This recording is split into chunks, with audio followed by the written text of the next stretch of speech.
Hassan Chagoumi, bonjour, merci d'être Bonjour. avec nous. Vous revenez d'une conférence là, en Italie, où il a justement, puisque c'est des questions qui vous sont familières, il était question notamment de terrorisme et de terrorisme par rapport à l'islam, dans un continent comme l'Europe. Est-ce que vous diriez que l'image de l'islam est écornée? Malheureusement, c'est triste, oui. Je pense depuis 2012 jusqu'à aujourd'hui, on est 400 victimes en Europe. Plus que presque 3000 blessés dans toute l'Europe. Et il n'y a pas de fumée sans feu. Ça joue énormément sur la peur, la crainte. Peut-être au début 2012, même l'autorité, les citoyens, ils disent que l'affaire de Mira, c'est un loup solitaire. Et rien à voir à la majorité des musulmans, elle n'a rien à voir à l'islam. Et aujourd'hui, c'est très difficile. À 3 jours ou 4 jours de la commémoration du 13 novembre, 130 morts au Bataclan. Juste hier, j'étais à la mairie le soir, juste à côté de Bataclan. On a sali, il nous a pris en otage. Maintenant, c'est pas facile de dire que l'islam n'a rien à voir, ou le musulman, ou c'est une religion de paix. C'est très compliqué. Pour une masse importante en Europe, l'islam, c'est une religion de sang, de haine, de massacre, de guerre civile. Dès que je parle de l'islam de paix, ils vont vous dire qu'est-ce qui se passe au Somalie, en Syrie, en Libye, au Pakistan, en Afghanistan, en Irak, partout, au Yémen. Vous massacrez entre vous, musulmans contre musulmans. Ça fait que ça devient difficile pour nous, les Européens, de confession musulmane, de sortir avec les non-musulmans, de dire non, pas tout à fait, d'accord, l'islam c'est une religion de paix, sauf une minorité qui n'a rien à voir à la majorité. Et vous pensez que les musulmans devraient manifester plus leur désapprobation vis-à-vis de cette frange radicale de l'islam? Ils n'ont pas le choix. Moi, personnellement, ils n'ont pas le choix. Des criminels, des assassins qui tuent au nom de leur religion, ils l'ont entraîné dedans. Ils l'ont entraîné. S'il y avait un ou deux, je comprends. Mais c'est des centaines. C'est des centaines. Quand vous trouvez des politiques aussi qui sortent et disent pourquoi les musulmans ne parlent pas? Pourquoi ils ne s'expriment pas? Ça aussi, on rentre dedans. Peut-être leur question, il est une piège. Il y a quand même, il essaie de faire l'amalgame, d'essayer de dire non. Malgré on sort, malheureusement. J'ai fait une marche 2017. Rassemblement, il y avait 60 imams. On a fait le tour d'Europe. On a essayé d'aller tous les endroits où Daesh, où les criminels, ils ont tué. Mais malgré ça, ils vont dire qu'ils ne sont pas nombreux, ils ne sont pas beaucoup. Mais quand même, je pense personnellement, ça c'est mon point de vue, de sortir, de s'exprimer. Il est où le mal? C'est un citoyen, c'est un être humain qui est tué. L'autre, il s'est proclamé au nom de ma religion. Allahu Akbar, ou de sa manière, il s'appelle Mohamed, Abdel, ou Kouachi, ou Kolabali. Je pense, dans notre devoir, éviter l'amalgame, c'est là de sortir. Pourquoi pas quand il y avait le 13 novembre, des criminels à Baoud et des autres, il y avait 130 morts. Moi, je pensais le premier dimanche, ça veut dire le 15 dimanche, le 15, il y aura 1 million. La majorité de confession musulmane, ils sont dans la rue. Ils sortent, ils s'expriment leur solidarité aux familles des victimes, à la société. Et deuxièmement, ils dénoncent cette minorité. Et aussi, ils s'expriment, chacun il est libre. Il va dire, attendez, je ne comprends pas pourquoi il y a plus que 2000 sont partis en Syrie et en Irak. Je ne comprends pas. Chacun il pense. Ça, c'est personnellement. Nous, aujourd'hui, on paye quand même la manque de la réaction des musulmans. On le paye. Et c'est récupéré par l'extrême droite. Alors qu'est-ce qu'il faudrait faire, pour que l'islam redore en quelque sorte son blason? L'islam de France déjà. Mais qui concerne toute l'Europe. Voilà. Moi, personnellement, par rapport à l'islam de France, la première chose, c'est la formation des imams. Ça, c'est une première, c'est importante. Je vous donne l'exemple. Oui, je vous donne l'exemple. Les élections dimanche. Dimanche, il y a les élections. CFCM. Vous savez, les mosquées, ils n'ont pas voulu voter. Qu'est-ce qu'ils ont fait? Ils ont appelé pour faire pression à des ambassades, pour appeler ces mosquées qui sont liées à ces ambassades pour aller voter. Et après, on parle d'un islam de France. Ils ont appelé Alger, Rabat et Ankara. Et eux, ils ont utilisé leur pression, ces ambassades, pour que les mosquées qui sont liées à ces ambassades d'aller voter. Est-ce que ça, on appelle l'islam de France? Non. En même temps, il y a une hypocrisie politique quand même. Chez nous, qu'est-ce que ça veut dire la laïcité? Séparer le pouvoir de la religion. Et pourquoi on n'arrive pas à séparer d'autres pouvoirs de la religion musulmane étrangère? De dire stop, on vous aime, vous voulez soutenir les musulmans, ce n'est pas de cette manière. On va créer une fondation, un institut ou d'autres qui est contrôlé par l'État et grâce à ça, Chacun il vient proposer les aides par rapport à sa mosquée, les besoins de sa mosquée. Je pense à priorité, formation des imams, les aumôniers dedans. Deuxièmement, une référence théologique, marja'iyya faqhiyya. Ça veut dire, ça ne devient plus le salafisme, le wahhabisme, l'islam politique comme référence. Il gangrène énormément sur les sites internet. On a 2300 sites internet francophones, 46 000 tweets par jour. La masse, la majorité, ce n'est pas l'islam de France. La majorité, c'est l'apparence, le haram, le halal, l'interdiction, tout ça. Ça, c'est la priorité aussi de l'État, d'avoir la France. On n'a pas de statut, nous, les imams. Il faut avoir des statuts, les imams. Des cadres. On aura un cadre qui nous protège. Même statut social. Comme les rabbins. Moi, je l'ai dit tout à l'heure, un des journalistes, vous savez, la chance de la communauté juive, ils ont eu Napoléon. Et Napoléon, il a fait le consistoire. Il l'a obligé. On connaît tout le monde l'histoire. 1905, la République a imposé les choses sur l'Église. Je pense aujourd'hui, la République elle a besoin de cadrer les musulmans. Alors dans ce cas-là, on imaginerait les imams qui seraient salariés par l'État. C'est compliqué. Parce que en Alsace-Moselle avec... Tout à fait. L'exemple, l'Alsace-Moselle, oui, tout à fait. Où la laïcité ne s'applique pas. Il faut un cadre. Il faut trouver des solutions. On a à peu près 2000 lieux de prière. Pourquoi pas 2000 mosquées? Vous savez, juste avec l'argent de halal, 9 milliards d'euros, on peut trouver des solutions. Ça fait qu'on a quand même un islam républicain, marja'iyya, faqhiyya, une référence théologique d'une minorité, qu'ils ont un quotidien. Ça, c'est l'islam de France, c'est mon rêve. Parce que ma crainte, c'est l'avenir. Je pense qu'il y en a certains, ils ne sont pas le danger. Ils croient qu'ils sont dans une confrontation. Non, il y a une crainte. Le populisme, quand il monte, l'extrême droite, quand il monte, elles vont changer tout. Formation des imams, référence théologique, où il y aura des aumôniers. Après, les problèmes des mosquées. Comment? C'est simple. Local. La solution, elle est locale. Elle n'est pas nationale. La solution. Chaque ville, et là, c'est quotidien. Par exemple, un des villes vers Montpellier. Une petite ville, je le connais très bien. Ils ont 300 personnes de confession musulmane. Qu'est-ce qu'ils ont besoin? Ils ont un petit local. Ils peuvent trouver la solution locale avec leur maire. Qu'est-ce qu'ils ont besoin, par exemple? Ils ont besoin des carrés musulmans. C'est simple. C'est facile pour les cimetières. Ils voient ça avec leur mairie ou le conseil régional. Après, les abattages rituels pour les Eid ou le halal. Vous avez des supermarchés. Vous avez des centres de commerciaux. Vous voyez avec ces sociétés, par exemple Carrefour ou d'autres, Géants ou d'autres. Vous savez, c'est simple, c'est commercial. L'offre de demande. Le jour de la Eid, nous, les musulmans, par exemple à Drancy, on a besoin de 150 bêtes. Ça y est, c'est inscrit 2 semaines avant. Tout le monde, ils se disent, j'ai besoin un mouton, un sacrifice par rapport à l'Aïd. Nous, on part voir avec Carrefour. Carrefour, ils se mettent d'accord, ils disent, OK, voilà les conditions, voilà ça. OK, qu'est-ce qu'on fait? On envoie 3 fidèles, bénévoles, qui partent la veille, ils dorment dans une nuit, dans un hôtel, ils font le sacrifice eux-mêmes, ils le contrôlent.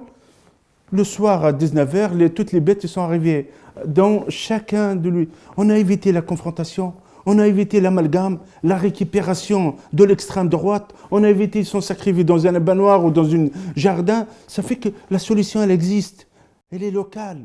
Les mosquées, il y en a certains mosquées, malheureusement, notre problème des finances. Qu'est-ce que ça veut dire? Quand vous trouvez dans une même ville, mosquée turque, mosquée marocaine, mosquée algérienne, ça aussi, le problème des musulmans, il faut qu'eux-mêmes.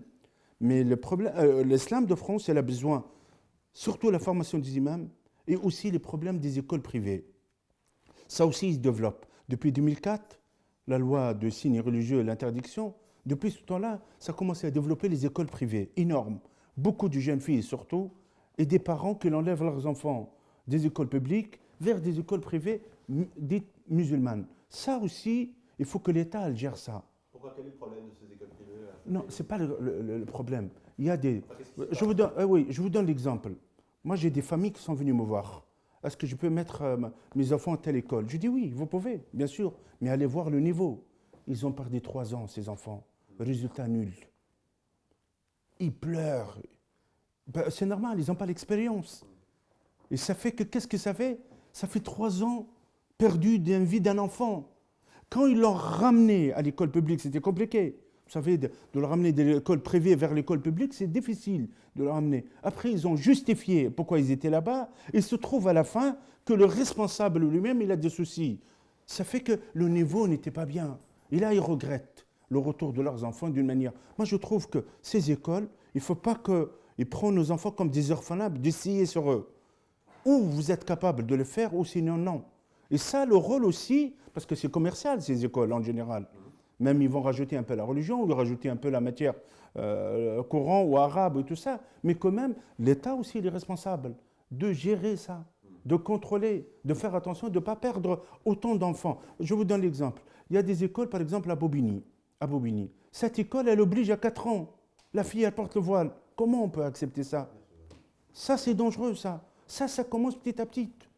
Ça commence petit à petit. Je pense qu'ils nous demandent, des fois, les politiques ou certains experts, faites le ménage chez vous. Qu'est-ce que ça veut dire, on fait le ménage? Ce n'est pas à nous de le faire, le ménage. Nous, on essaie de gérer nos lieux de prière. On essaie de contrôler nos propres discours. On essaie de conseiller. Mais le ménage, il faut que la République, elle le fait. L'autorité, elle est responsable. Quand il y a des lieux, il y avait un lieu vers le Bloménil, qui a des soucis, des départs, qui sont partis en Mali, ils sont partis en Syrie, en Irak. Si vous croyez que c'est à nous de fermer ces lieux? Mais c'est à l'autorité. Mais le problème, il est où? Il y avait des problèmes entre le maire et le préfet. Chacun, il essaie de penser ça. Et ce qui reste au milieu, comme le départ de ce jeune homme qui est parti de Drancy, qui a eu le kamikaze de Saint-Denis, ça, le ceci aussi, le pouvoir public, il a la part de responsabilité. Vous évoquiez tout à l'heure les capitales étrangères qui ont des intérêts très très importants dans des écoles ou des mosquées en France. Est-ce que vous pensez que l'islam de France a été trop longtemps et qu'on a trop laissé faire, noyauté par des intérêts économiques et surtout politiques étrangers? Malheureusement, oui. Je pense que c'était facile pour eux. Comme la séparation de l'État et de l'Église, de la religion, pour eux, ça ne regarde pas. Nous sommes laïcs. C'était simple, ça. Tous les élus, et surtout au gouvernement, depuis plus que 30 ans. Dans ce cas-là, qu'est-ce qu'ils ont fait? Ils ont laissé les Tunisiens gérés par le gouvernement, et les Marocains, les Turcs, les Algériens, chacun. Et aussi, c'est un moyen aussi de pression et de chantage. Parce que vous savez, ils ne veulent pas de soucis. Ils veulent contrôler leur mosquée. C'est normal. Ils veulent contrôler aussi indirectement, de l'aider et de le contrôler. Ça, c'est... vous avez 200 mosquées presque algériennes, 200 et quelques aussi marocaines, je ne sais pas combien de Turcs, plus que 300 et d'autres. Ça, l'État, elle a laissé faire pendant quelques années. Mais quelle est l'influence la plus néfaste, vous direz, pardonnez-moi, l'influence la plus néfaste? Ce serait quoi? Plutôt Ankara? Ce serait plutôt le Qatar? Ce serait plutôt... Il y a de tout, il y a de tout. Chacun, il a ses intérêts. Vous évoquez le wahhabisme. Tout à fait. Chacun, il a ses intérêts. Chacun ses intérêts. Malheureusement, c'est triste. Quand vous regardez Alger, elle est en train de gérer ses mosquées par la mosquée de Paris. RMF, Rassemblement marocain de France, il gère pas mal. Ankara, pareil, elle gère, et surtout depuis que Erdogan est au pouvoir, c'est des centaines de mosquées qui sont gérées, et indirectement sont gérées par leurs services, par leur ministère. Il y a un centre, il s'appelle Diyanat. Il est à Bruxelles. Il est presque le plus grand. C'est grand comme l'Union européenne. Combien de millions d'argent? Il y a aussi les mouvances. Le salafisme, il est financé par l'Arabie Saoudite. Le wahhabisme, il est financé par l'Arabie Saoudite. Direct et indirect. Comment direct et indirect? Direct, l'Arabie Saoudite, elle veut financer les mosquées. Il y a plein de directeurs de mosquées, ils partent à l'ambassade, aidez-moi, comme la mosquée d'Evry, comme d'autres mosquées plein sont financées peut-être par le Maroc et l'autre côté. Ça, c'est une. Et deuxièmement, en direct, les départs de ces jeunes quand ils partent à la Mecque. Vous avez 25 000 personnes qui partent chaque année. Le Hajj, le Umrah, il y en a plein, des milliers. Ces jeunes, quand ils partent là-bas, qu'ils sont confrontés à qui? À des jeunes salaf. L'idéologie de salaf. Les livres, les discours. Et leur retour, malheureusement... Il y a une radicalisation de la religion. Absolument, ça prépare, bien sûr. Ça, les autorités saoudiennes sont conscientes de ça? Sont conscients, il y a un changement. Ça commence, le changement. Mais c'est longtemps. On le souffre. On souffre. Pourquoi le soufisme, il est affaibli? C'est à cause de ça. On l'a tué. On a tué le soufisme. Moi, je le dis à des responsables saoudiens, 30 ans, vos savants, ils attaquent S24, le soufisme, bid'a, haram, haram. Même une petite chapelle pour invoquer Dieu, Allah, ça devient bid'a. Même pour lever les mains, pour prier, ça devient une innovation. Si ces 30 ans, vos savants, ils attaquent les savants les régimes iraniens, je pense qu'il y aura moins de l'influence du régime iranien que de casser ça. Mais c'était trop tard. Là, il y a un changement peut-être, mais je vois sur le terrain, les faits, ils sont très dangereux. Parce qu'il ne reste pas salafi, il ne reste pas salam salaf, il passe de l'autre côté takfiri. Parce que c'est un terrain qui se prépare. C'est un terrain, malheureusement, qui se prépare et tout ça. Il y a une autre chose. Depuis 1995 aussi, Qatar, elle a rentré dans le jeu aussi. Est-ce que c'est une stratégie politique d'elle ou non? Par sa chaîne Al Jazeera, par d'autres. Elle a rentré de côté Al-Ikhwan al-Muslimin, les frères musulmans. Elle joue ce jeu-là, elle a rentré. Ça veut dire le saoudien d'un côté, le régime iranien de l'autre côté, et Qatar, il a rentré de ce jeu-là. Et moi, malheureusement, c'est triste. Il y en a plein d'articles qui parlent de ça et qui montrent cette réalité. De rentrer dans ce jeu-là, et de rentrer ça, le fait une annonce, avec le congrès de l'UF, les frères musulmans, ils ont 200 lieux de prière. C'est énorme, ils possèdent 200 lieux de prière, État dans un État. Et ça on arrive à ce jour-là, les dégâts qu'on le paye tous. Vous évoquez l'image de l'islam qui est nécessairement, on le sait notamment avec ce qui s'est passé à Bayonne, l'image de l'islam souffre, l'islam de 2019. Il y aura dimanche une manifestation contre l'islamophobie. Alors ma question va être simple, est-ce que vous allez y participer? Non, je ne vous cache pas. Je vais vous dire pourquoi. Le thème lui-même, islamophobie, je ne l'utiliserai jamais. J'utilise le racisme anti-musulman. Parce que c'est un cheval de bataille. On dit bien judéophobie, cela dit. Oui, tout à fait. Mais c'est ma vision. Vous savez, ils ont le droit de dire qu'est-ce qu'ils veulent. Islamophobie ou le phobie de l'islam, ou comme ils veulent. Mais ma vision, le racisme anti-musulman. Parce que l'islam lui-même, non, rien à voir. Mais c'est un racisme contre les musulmans. Le racisme, absolument. La France, n'est pas raciste. Mais il y a le racisme en France. On a plus de liberté que certains pays musulmans. 2 millions de prières ici, dans ce pays-là. C'est un pays de droit. Qu'on veut, qu'on ne veut pas. Le racisme existe. Et si vous comparez ce pays à certains pays, je vous dis, c'est la totale. Le racisme, il existe. Ça, la faute quand même, c'est une période électorale maintenant. C'est frère au municipal. La montée du populisme, surtout l'extrême droite, il monte énormément. La partie du Marine Le Pen, les identitaires, ils se développent énormément. La peur de l'islam. Vous savez, sur ma page Facebook, je dis, ma religion, c'est l'islam, c'est l'amour et la paix. Et je regarde le commentaire en bas. Énorme.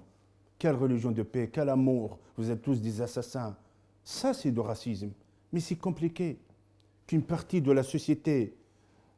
je vous donne l'exemple. Moi, j'étais à la mairie de Rouen. Vous connaissez le père Hamel, paix à son âme. Il était assassiné il y a 2 ans. J'étais à l'église avec 60 imams. Il y avait des fidèles de la paroisse. Il y a la sœur de père Hamel. Je dis aux imams dans le bus, préparez-vous. C'est possible, il y a un, il vous dit, assassin, criminel, qu'est-ce que vous faites ici? Tout le monde se prépare psychologiquement, on ne sait jamais la réaction. Ah d'accord, vous êtes préparé? On ne sait jamais. J'étais 2013 à Rome, place Saint-Pierre, avec des imams. C'était après les assassins, l'acte criminel qui s'est passé Kenya contre les chrétiens. Tout à fait. Quand on est rentré à la place Saint-Pierre, on entend des mots criminels, criminels. Assassin, assassin, terroriste. On était des imams, tout ça, on a eu peur. Les faits, la nature humaine. Quand on est rentré, vous savez, la sœur Hamel, le père Hamel, qu'est-ce qu'il nous a dit? Dieu, il a pris un frère, il m'a donné 60 frères. Et elle pleure. Eux nous a donné l'exemple. Imaginez en Égypte,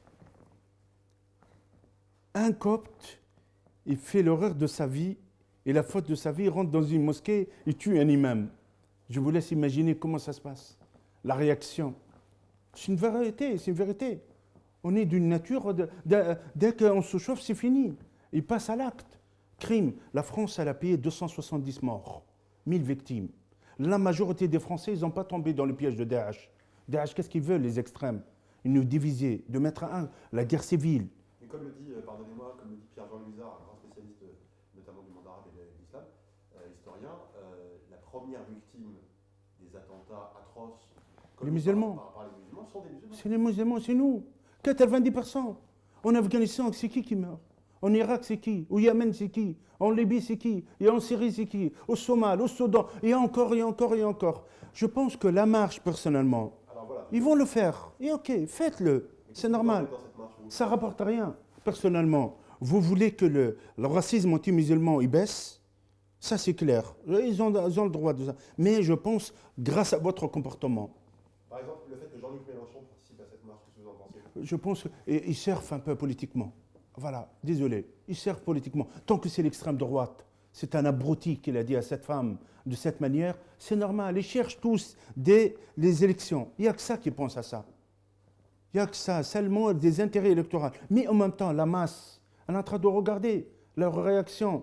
Je suis sûr et certain, la loi, ils vont voter. Ça va passer à l'Assemblée nationale. Parce que c'est d'un intérêt. Les partis républicains, je parle en général, quel que soit En Marche ou les républicains, cette partie, ou Modem ou d'autres, ils vont voter une partie. Parce qu'ils ont peur que si ça ne passe pas, l'extrême droite, ils vont l'utiliser. La loi sur le port du voile Dans les sorties scolaires. Oui. Est-ce que vous ne trouvez pas déjà ça quand même symptomatique du problème qu'il y a par rapport à l'image de l'islam en France, le fait qu'une telle loi ait été mise à discussion déjà, qu'on l'ait proposée? Il y a un vide dans la société, c'est triste. Il y a un vide. Et croyez que ce débat ne concerne que nous. Le monde entier nous regarde. Et ça, c'est grave. Comme les gilets jaunes aussi, les violences. Je dis souvent que je parle avec eux, vous croyez qu'il n'y a que vous? Tout le monde qui nous regarde. Un pays dans insécurité, violence, au lieu de devenir un modèle de droits de l'homme, de liberté, de respect. Au lieu de ça, malheureusement, c'est le vide, moi, je pense. C'est un vide. Voilà, c'est la loi, elle passe, on respecte. Moi, ma femme, elle respecte. Elle a un foulard traditionnel, religieuse. Peut-être ma sœur, non, ma mère, les personnes âgées. Il y en a plein. Vous ne pourrez pas, par exemple, accompagner... Non, elle ne peut pas. Mes enfants sont dans une école catholique. Catholique et tout ça, quand il sort, elle ne respecte jamais. Elle le cherche des fois quand il sort, ou de la famille. Je sais qu'il y a des limites, il y a des gens qui comprennent très très mal. On ne va pas aller à l'extrême. On ne va pas aller à l'extrême. Je pense que cette société, elle a besoin quand même de l'apaisement. Elle a besoin. C'est le fond. Vous attaquez l'islamisme, ce n'est pas la majorité des musulmans. Non. L'islamisme, je vous dis une chose. Quand vous laissez de l'ingérence étrangère, ça, s'attaquer à ça. Deuxièmement, s'attaquer à des fonds réels. Pourquoi on a 2300 sites Internet? Il y en a plein de sites qui sont dangereux pour nos enfants. Au lieu de faire le nécessaire comme en Allemagne, vous savez, ils suppriment. Essayez de supprimer ces sites-là. Essayez de renforcer aussi la sécurité. Essayez d'exiger des choses qui peuvent aller loin. Je pense que ça, c'est la responsabilité de nos politiques. Alors, on revient sur cette image de l'islam, ce sera une de mes dernières questions. On a commencé à parler là, ça fait un peu l'actualité, d'une femme imam en France. Alors, évidemment, je connais votre discours plutôt laïque. Ma question est simple, je veux savoir, est-ce que vous la reconnaissez en tant qu'imam? Vous savez, l'histoire d'une femme imam et conférencier, ça ne fait pas la première, ça fait 14 siècles. On a plein de conférenciers. Notre prophète est bien aimé aujourd'hui, en vivant une journée de sa naissance. La première femme presque imam qu'a donnée, c'est Aïcha. Khudhul ilma min Aïcha. Il a dit, prenez la science de Aïcha. Il l'a mis en valeur. Aïcha, elle a enseigné des hommes. La majorité des hadiths de prophètes sont enseignés par Aïcha. Ça veut dire, voilà, on met en honneur femmes. Les femmes, ils ont plusieurs, tout ça. Moi, je trouve que ce n'est pas la priorité de l'islam de France de trouver les femmes. On a des femmes conférenciers, mais femmes elles-mêmes, c'est avec le temps, je pense. Je ne pense pas que c'est facile qu'on va trouver des hommes qui vont prier derrière elles. Ça, ce n'est pas une priorité. Deuxièmement, bien sûr, je le reconnais, moi. Je le respecte. La République, elle respecte tout le monde. Je respecte ses débats, je respecte sa vision, et on respecte. Et aussi, aux musulmans, il faut qu'ils comprennent quand même, on n'est pas dans un pays musulman. On est dans un pays où nous sommes une minorité. C'est un pays laïque. Comme il y a une femme rabbin, comme il y a des conférenciers de l'autre côté, il faut qu'ils comprennent, évaluer. Même on n'est pas d'accord, on respecte. Le problème, malheureusement, chez un nombre important des musulmans, dès qu'on n'est pas d'accord, ils vous insultent, ils vous menacent. Ça, c'est une honte. Ça, c'est, je comprends, il faut quand même, on appelle en arabe adab al-ikhtilaf, le respect de la diversité. Respecte la vie de l'autre, même si tu n'es pas d'accord avec lui.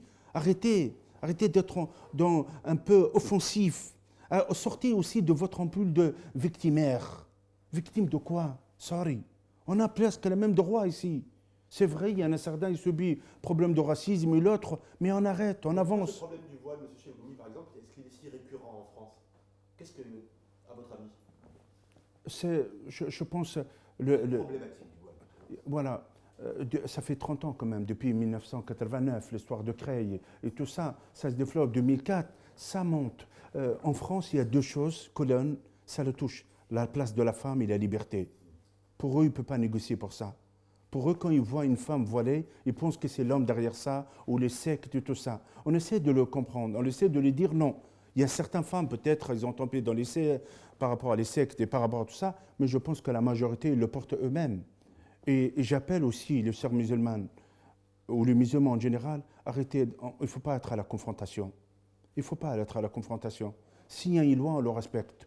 Aujourd'hui, on réclame ça. Mais si on sort dans des manifs, de montrer, ou certains, je le vois dans la presse internationale, j'ai vu certains de CFCM ou de l'UIF, ils sortent et s'expriment que la France, elle est raciste, il ne nous aime pas, et fait à la chasse à sorcières aux musulmans. Ou l'autre, quand il sort, il commence à dire que les hommes politiques, ils ferment leur bouche et tout ça. Ça, je trouve non. Ça, c'est une honte. Allez, vous êtes dans un terrain, dans une période très, très difficile. Je pense que faites attention, allez d'une manière sage, sans aller à la confrontation. Alors, ce serait ma dernière question. Cette problématique de l'islam en général dans le discours populaire français, elle est parmi les premiers dossiers du chef de l'État que vous connaissez. Vous avez un rapport rédigé avec le chef de l'État. Est-ce qu'il vous a parlé récemment de ces questions-là? Et est-ce qu'il vous a donné, entre guillemets, des consignes, des recommandations en tant que représentant de l'islam? Vous savez, je vais vous dire une chose. Notre cher président Emmanuel Macron, c'est l'un des personnes qui évite ces sujets. Parce qu'il ne veut pas. Il ne veut pas récupérer ni électoralement ça. Dans sa propre campagne, il n'a jamais parlé de ça. Même il était taxé de l'autre côté. Et ça, je trouve que c'est une chose positive, à la part de certains. Quand il est aussi son ministre Castaner ou Laurent Nunez, ces deux ministres, ils essaient de traiter d'une manière juste, même médiatiquement. Ils savent que c'est compliqué par rapport aux musulmans. Dès que vous mettez le CFCM et d'autres, un il attaque l'autre, un il insulte l'autre. Il ne propose rien. Il ne propose rien. Pas tous se mettre autour d'une même table. C'est très difficile, très difficile. Parce que le patron, il n'est pas unique. Chacun, il reçoit des ordres de l'étranger. Et ça, c'est triste. Et deuxièmement, au lieu de parler, moi je le dis au président et à son ministre Castaner, il faut séparer la formation des imams. Il faut le retirer de CFCM. Laissez les CFCM, ils gèrent les mosquées, ils gèrent l'abattage rituel, ils gèrent le viande halal. C'est de l'argent, c'est la flousse. C'est l'argent, le nerf de la guerre. Khalléham, laissez-le. Faites une instance pour la formation des imams. La majorité des musulmans ne cherchent pas le flous. Ils cherchent leurs besoins spirituels. Comment ils prient? Au lieu d'aller à Imam Google, comment je prie, comment je vais faire la prière, ça, il a entendu ça, le président. Il y a une réflexion sur le sujet de la formation des imams, sur le sujet aussi de la référence, les aumôniers, tout ça est en train de travailler. Et aussi, il fait attention. Il ne veut pas rentrer dans ce terrain. Jusqu'à aujourd'hui, il n'a pas proposé des choses, encore. C'est une réflexion une sur l'autre. Le mois de septembre... Vous avez fait des recommandations, vous? Tout à fait, tout à fait. Je parlais, un des buts, je parlais de la formation des imams. L'essentiel, il faut donner des statuts pour les imams. Il faut une instance, mais on appelle les assises de l'islam. Dans les départements, dans les régions. Vous savez, les recteurs de mosquées, les présidents, ils ont des tensions entre eux. Mais quand vous réunissez les imams, même il y a un désaccord, il y a un respect. Il y a un respect total. Je trouve que les instances qu'elles gèrent les imams, elles seront séparées le DCFCM. Et cette instance, eux-mêmes, ils travaillent sur l'actualité, sur le discours religieux, sur le khutbat al-Jumu'ah, sur les Internet. Ça fait qu'eux, ils peuvent avancer. Mais les responsables qui essaient d'être politisés, de récupérer, comment vous allez gérer entre des mosquées qui sont gérées par Alger et les autres par Maroc? Il y a des tensions entre eux. Comment vous allez gérer des mosquées qui sont gérées par Ankara et d'autres? Ça, c'est des tensions internes. Merci, Yassine Chegou. Merci à vous. Shukran. Khalik. Merci.